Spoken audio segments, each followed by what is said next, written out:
لا تستعجل وتعبر هذا المنشور. بهذا المنشور هسه راح احكي لك كل شيء يخص مباراة ريال مدريد واتلتيك بالباو.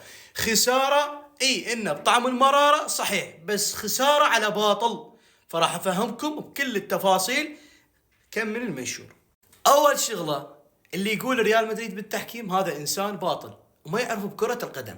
اليوم الحكم اللي سواه بعر المباراة، حطم المباراة، تيه حتى المباراة.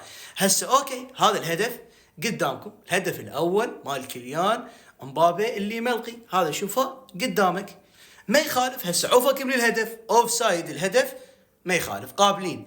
بس لكن هي ضربة جزاء واضحة. باوع اللقطة، هاي اللقطة قدامك، ضربة جزاء واضحة. الريال مدريد باوع.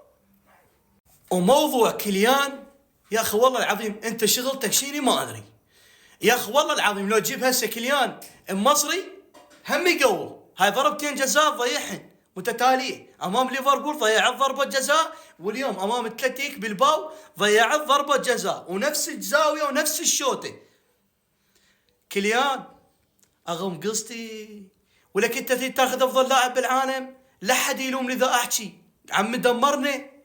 وانت الحكم افشل حكم شفته بحياتي، والله العظيم افشل حكم، حاله حال حكام اسيا، نفس الطينه.